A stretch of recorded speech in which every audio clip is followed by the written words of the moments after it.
Amadeus makes the experience of travel better for everyone everywhere by inspiring innovation, partnerships, and responsibility to people, places, and planet. Our technology powers the travel and tourism industry, inspiring more open ways of working, more connected ways of thinking, centered around the traveler. Our open platform connects the global travel and hospitality ecosystem, from startups to big industry players and governments too. Together, redesigning the travel of tomorrow. Amadeus, it's how travel works. Visit us to know more, amadeus.com.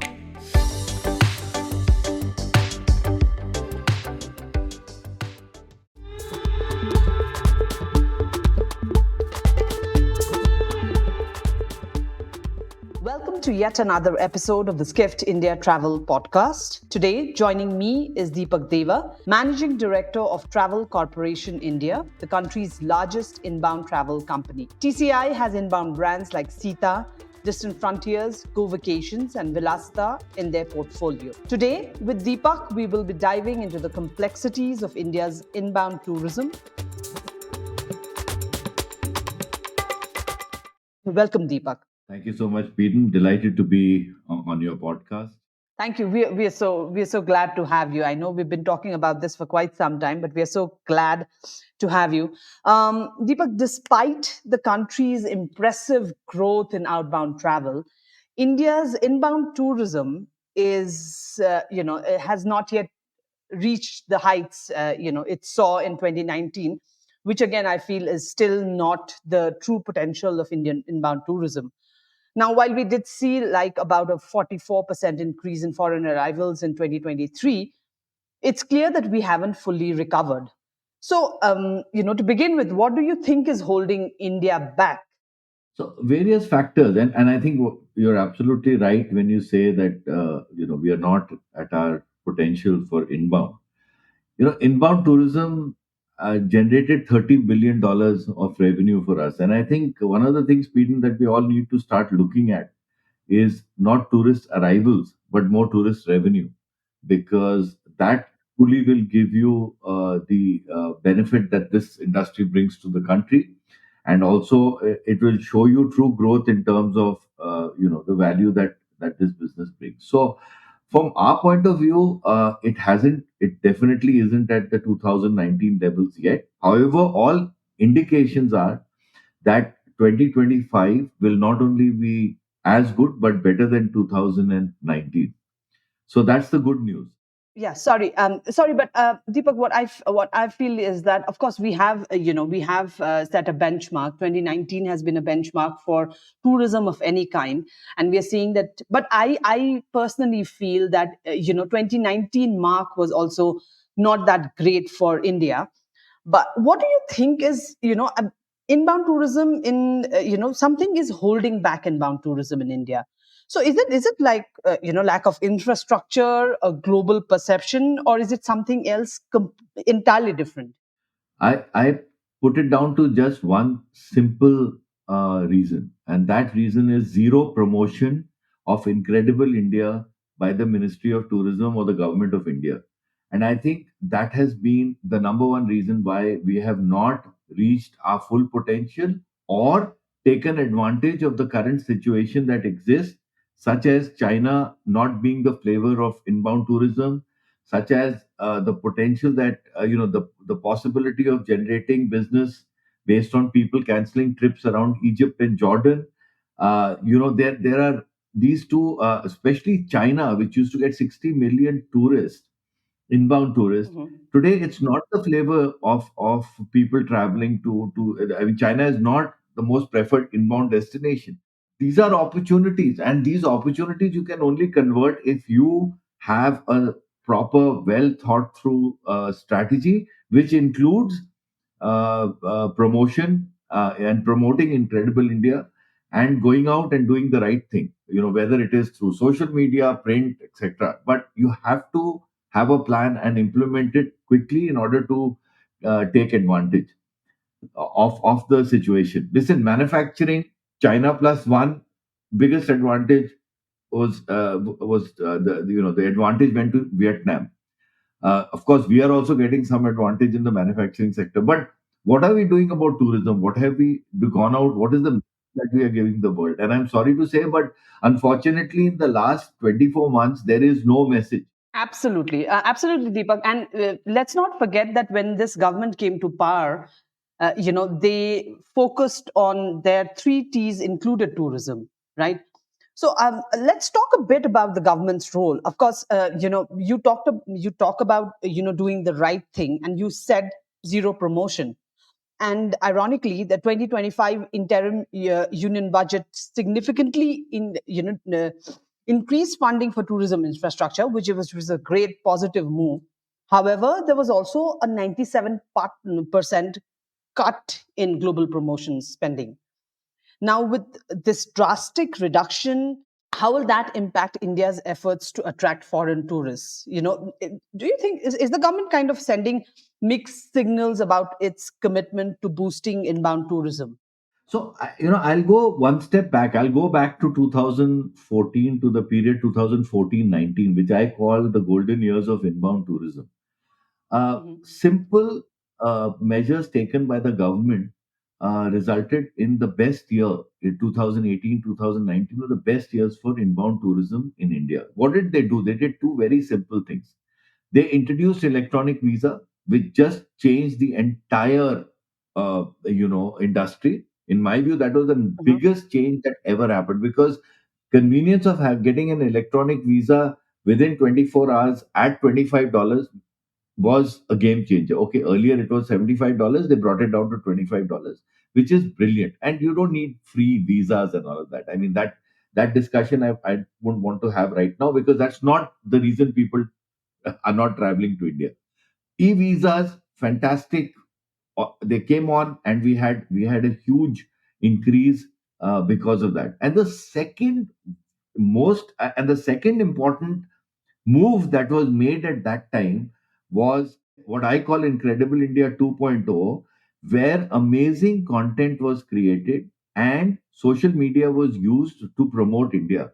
And at that time, Suman Billa was the joint secretary, and I Mhm. remember various meetings with the ministry, and we were so excited because the quality of content, the way they were going all out and promoting Incredible India, resulted in what we saw in 2018 and 2019. So it's very clear that you need a budget, you need quality content, and you need to go out and push this with a proper plan and have a strategy in place which says we need to bring our inbound tourism up to X level, by doing these following steps. I think that right now is missing. So having a small budget for promotion has absolutely no meaning, unless you have 1,000 crores, unless you think big about Mhm. tourism, unless that we need to be the destination of choice. We need to expand our segment. We need to go out and make a order to attract tourists from all over different parts of the world, and have a good name, have great publicity, good press. You need a solid plan to be implemented over 24 months to see the results thereafter. But you can't do it with a budget that has no meaning. I don't even want to talk of the number, because unless you put 1,000 crores on the table and say this is what the it's a country. We are not promoting a neighborhood.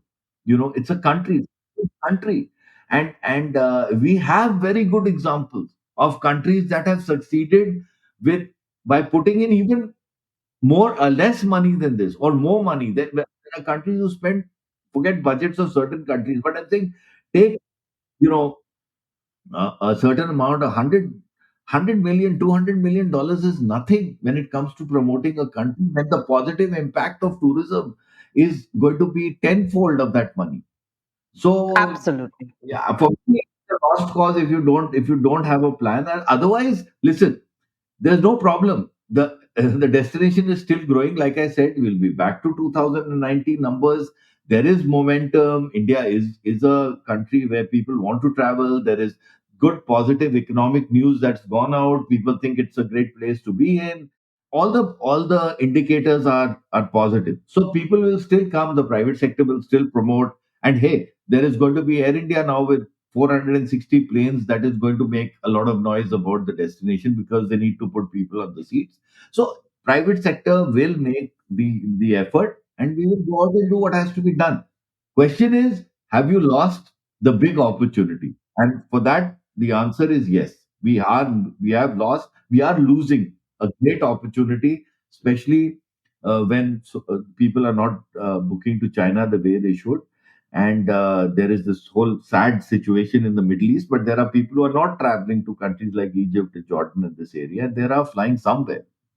And if I may end with this, Sweden, on this point, just go to some Southeast Asian countries. Absolutely. Yes. Just go to Vietnam and see. I was there 2 weeks ago.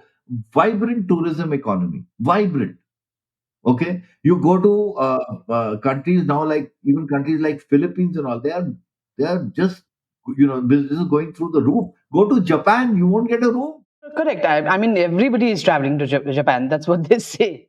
Yeah, I was there a month and a half back, and you have to, the tourism product, the promotion, the quality of information available is brilliant. Deepak, you made a very pertinent point about there being, engaging with the media, putting out the India story out, in international media as well. Now, one thing that's happening in our country, a sad thing that's happening, is the protests and about safety, which is a major concern for travelers. And the reports on women's safety in India have certainly made headlines. And we are in West Bengal, we are struggling with something like that very recently. I wanted to ask you about, how do these reports impact India's credibility as a tourist destination? And do we see a direct correlation between safety concerns and the slower recovery of inbound tourism? It definitely has a negative impact on the image. Let us not kid ourselves. These are heinous crimes. These go out in the press, and then India is then considered an unsafe destination for women. I mean, listen, that is the way it's perceived, and that is the truth. Now the question is, this has not been happening since now. There was Nirbhaya. We have a recent case which is really sad, and this is the way, this has been in the news. We have had this negative image about India for quite some time. We have to work on it continuously, and we have to demonstrate that the destination is safe.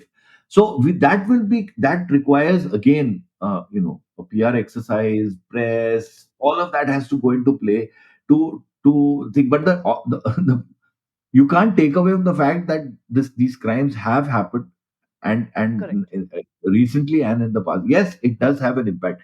The question really to ask is, can we measure? The question you asked is, can you measure the impact of such such crimes onto the image of the destination? Unfortunately, Peden, you'll never get to know, because people who feel strongly about this will not book the destination. So, on the other side, there are some people who are going through the booking process. Maybe when they are in a B2B situation, sitting across the table in a retail office, may tell somebody, we are not going to go. But how do we capture this sentiment? It's impossible to capture, but definitely it has an impact, to answer your question. Absolutely. Deepak, if you had to list, of course, we spoke at length about what's lacking in, Indian inbound tourism. If you had to list the top challenges in promoting India as an inbound destination, what would those be? And are these challenges unique to India, or are they part of broader issues in global tourism? I mean, let's just try to break down the obstacles, be it infrastructure, perception, or competition from other destinations.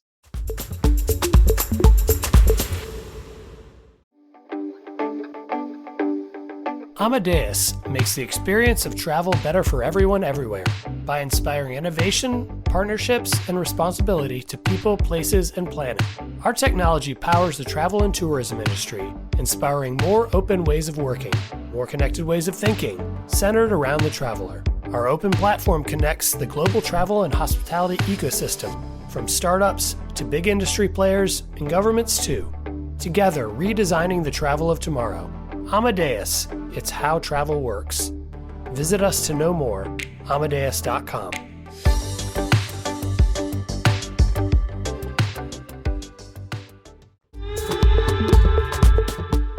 So let me start on a positive note. The best part about us being in the inbound business is we have an amazing product, that is India. Absolutely. Okay, there is every segment of travel is possible in India.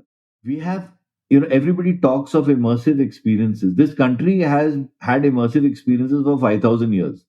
And you go out onto the street, you don't need to create. They have been created and on display as you travel through the country. We are blessed.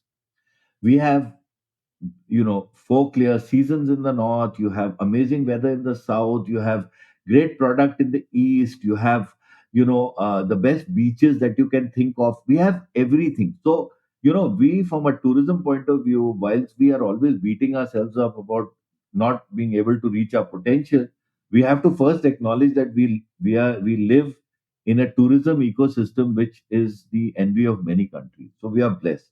The point that you raise about, what are the challenges that we face, we all know, okay, there's, there are various classic well known challenges, but I have one which I'd like to highlight within today. We are not capturing data. We are not able to capture emotions and data through scientific methods in order to measure impact of the impact of what is happening in the country as far as tourism is concerned, whether it is reaction from tourists, whether it is the impact of the marketing that we are doing. There's no science really that's being applied, and no statistics available in order for us to take right decisions for the future. So everything is either hearsay, emotion of the day, or collect a bunch of intelligent people sitting around deciding, okay, this is the right way for us to go forward, which in many times is right, but sometimes, obviously, because there is lack of any scientific data, you really can't approach the subject in a manner which has data backing it up. So for me, that is one key area which I think the government must focus on, which will give us, a long term. We can build a long term strategy on how the destination should go forward. So that is for me one of the top challenges. The other thing is we are stuck in a, I won't call it time warp, but I'd say we are stuck in a zone where, what are the three things that happen for Indian tourism? It's about culture, that everybody, Mm. you ask somebody, why are you going to India? Because it's culture. I'm now retired and this is a trip of a lifetime for me. It's once in a lifetime I have to travel to India. I'm going to do it now. I've retired, and me and my wife are now going to go and travel to India because this was one of our, dreams. Sounds very nice, but it's also not good for the destination, because your destination has every segment possibility. People should travel here for adventure. People should travel here for, various various reasons of travel, culinary, art, all of that. It should also be a destination for younger people.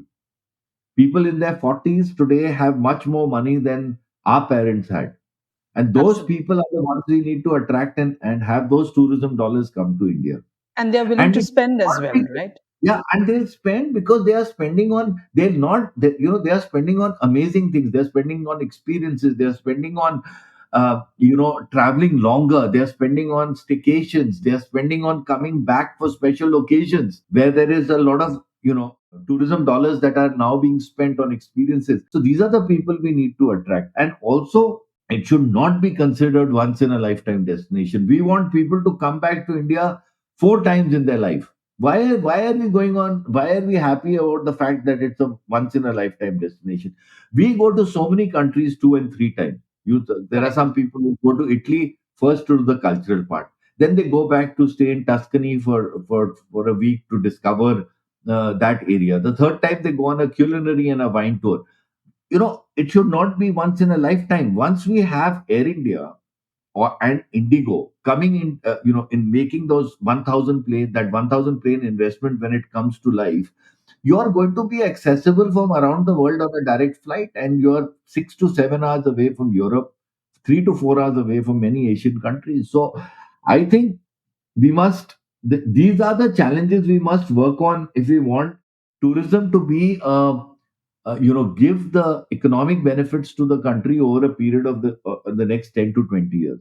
Deepak, you mentioned airlines like Indigo and Air India. Of course, we know about those huge orders that both of those airlines have now. But there is also this narrative going on about demand, outpacing supply, whether it's Indian hotels or airfares, and the tariffs, the airfares are currently at an all-time high.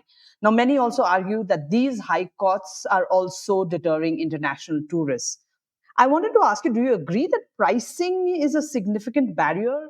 No, pricing is not a significant barrier. First and foremost, we must understand that if you ask any tour operator around the world, what is your number one challenge today? And they say airfare. Airfare is very high. So that is the case right now. But within the next 12 to 18 months, there are indications that it will start leveling out a bit. It's not going to be cheap like in the past, but it will level out, which will become an acceptable rate for people to fly from point A to point B. So that will happen, but that is not, airlines are still full, right? You have, there are enough seats available, so people are traveling. Question is, the hotel, you said airlines and hotel rates. So airlines, the pricing will sort of level out in the next 12 to 18 months. I'm now talking from an inbound perspective. I'm not talking of domestic flights, okay? And there will be, like I said, between Indigo and Air India, there is going to be a capacity increase. There'll be bigger aircraft. There'll be better quality, and there will be enough seats, and there'll be air liquidity, which should be steady with the growth that is expected to come in the next 3 to 5 years. So I'm not that concerned about not finding air seats at the right price for people to come into India. The question about the hotels, whenever we talk of hotels, unfortunately, everybody speaks about three cities: Bombay, Bangalore, Delhi. That is not. Now, inbound tourism, you have to look at it differently. You cannot just look at three metros. Inbound tourism, the client travels for 6 to 7 months a year, starting from September right up till say April. Okay, this is the period that we are looking at. In this period, they spend, of a 14-day holiday, they spend 2 nights in Delhi, and they spend the rest of the 12 nights in rural locations, or Agra, or Jaipur, or Jodhpur, or Cochin, or Madurai, or it's not in metros. So we have to think of demand, supply, and hotel rates differently when it comes to inbound. And in that case, we have fantastic products at the right price available in for those 12 nights. The 2 nights that people are staying in Delhi, and if the prices are high, so be it. That's demand and supply. People pay the same for Tokyo. People are paying the same when they go to Sydney, and the same is the case when they go and stay in Milan. So I'm not that concerned about the 2 nights, because the 12 nights you have.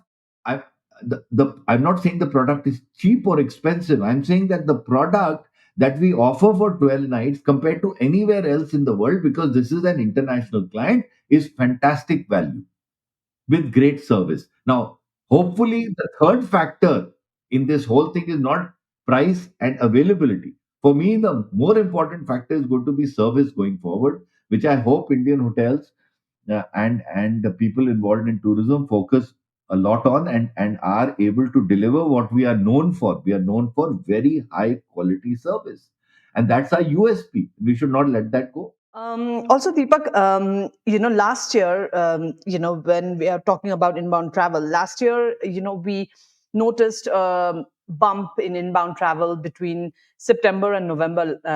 And that was in large part to thanks to the G20 summit and the Cricket World Cup. I wanted to ask you, of course, there were numerous reports that came out that how this was great for inbound tourism.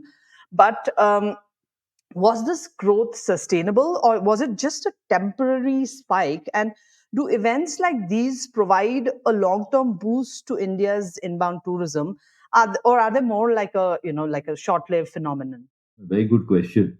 So we've thought a lot about this, and firstly, let's take the Cricket World Cup. If occasions like this, which come every few years, the places where the cricket happens, definitely they benefit. So that's this will these events will keep happening, and then the cities of that where the cricket is held will benefit. It's not going to have a doesn't have a larger impact because it was the World Cup, it was few matches, some people traveled between the thing, but we did not have as many overseas tourists coming to watch the cricket World Cup as we should have had, because our approach to selling tickets and organizing the whole ecosystem around this is not like what it is in Australia or the UK or the West Indies, which is something that it's another discussion. We need to use these opportunities and the great power that we have with cricket, to make it a flourishing tourism product by you know taking it to the next level. Today you struggle till the end to just find seats, and you don't know where you are sitting. The clients are wondering where they have to, which seats they'll get in the stadium, etc. But let's say that's a different another opportunity, and I think the board of cricket should really look at this as not just a cricket match. It should look at it as a great opportunity to get people from overseas to come and watch cricket and enjoy India at the time. And most of the time, cricket is played in the best season, that is winter. So yes, there was a bump, but it was a temporary bump in from the Cricket World Cup. When it comes to G20, I've never over all these years, I never used to we never heard a country focusing on G20 the way we did it. We did from a tourism point of view. And I'll tell you, Peden, we were very smart about it. I think what the people who were who put this whole concept together had did one very smart thing. They took G20 to 54 locations. Normally, if you hear about Indonesia, I think it was only in Bali, and that too in one part of Bali, but or maybe some meetings in Jakarta, etc. But the way we did it by spreading it around the country and taking on the challenge of delivering an amazing these amazing events with showcasing culture, etc., was was a very smart thing to do. And when you have people like Amitabh Kant Yeah, involved in exactly. I mean, the G20 Sherpa was the man behind Incredible India, right? his vision was, I have to showcase India. This is an opportunity to showcase India, like he has done with many other opportunities in the government that have come his way. So it was amazing what they did, and full credit to them. Does it take certain amount of does it get certain amount of publicity? Of course, it must have given us publicity in those G20 countries for sure. But these, like the Cricket World Cup or the G20 Summit, these are all events that we must add on to what we should do as a base for inbound tourism. These are top ups, right? These are not for this is not the reason that you can say, oh, next year we are not doing very well because we didn't have G20. No, these are top ups. Your foundation has to be solid based on inbound tourism. Absolutely. Absolutely. And now, And and now more with the new infrastructure in conferencing and etc., we will find that top ups coming and creating high energy. But don't forget, these events and these conferences are restricted to cities. So with Mhm. the two big facilities and infrastructure that we have in Delhi, you will find Delhi having taking a large benefit of that part, which is great, which is how it should be. It's like Barcelona that became a big center, or Berlin, or cities around the world that have done amazing work with conventions. So that is definitely something that is directly proportionate to infrastructure. Because you asked earlier, infrastructure, does that play a role? And we have the infrastructure. We don't, we have a rail network which is amazing. We have a road network which is improving. We have enough domestic flights. I don't consider infrastructure, taxation, pricing. These are not a problem. It's the problem is getting eyeballs to think of incredible, onto a campaign, who then convert that thought into a holiday. That's all that we need. great, Deepak. And since you mentioned the term top up, now I want to talk about one such top up. Finally, this is the last question. So I want to look at the role of the Indian diaspora. There's been a recent push to leverage the diaspora to boost inbound tourism. But does this strategy really translate into tourism dollars, or is it like more of a symbolic effort? And B, it's a two-part question. So B, how can India effectively harness the power of its global community to attract more foreign visitors? So in every country, there are two or three things that happen that attract, that the diaspora actually acts as ambassadors. Let me put it this way: they act as ambassadors of the country. So I'll give you a good example, which I've always thought that they do an amazing job. It's the Vietnamese in France. Okay, let's take their case. What have they done? They opened the most amazing restaurants. They have art and culture. They have various things going on in France, and they're a community that's has done an amazing job for their country whilst they've been. Similarly, Indians have done an amazing job about the overall impression of India, or the overall brand India, with CEOs and CFOs getting the best jobs, technology, Indian food. I mean, some of the best restaurants around the world are Indian. There's a lot happening in the art and culture side of things. There are so Indians can play a role in order to promote India by the positive message that goes out with their success, because Indians as a community overseas are very well received and very well uh, have immersed into society and blended so well with society, being taxpayers. Their kids are well educated. They're not only they're doing all the right things. So that message definitely helps India, right? And that will bring a positive impact for tourism on a from a perception point of view. Now, coming to the people involved in doing things, I think what has happened which I think a lot of us are missing. When we speak of diaspora, we speak of the first generation that went. That's like my father's brother who went to the US, or people who went in the 60s, very successful. They come to India more on coming down memory lane kind of thing. That is one part. I think their kids who are born in the US, who studied there, who are as American or as English or as Australian as they come, they are just like any other regular client or tourist who comes to India, but their connection is because their parents did come from here. And I think that bunch of people who are in their 40s and 50s are a segment that we must focus on.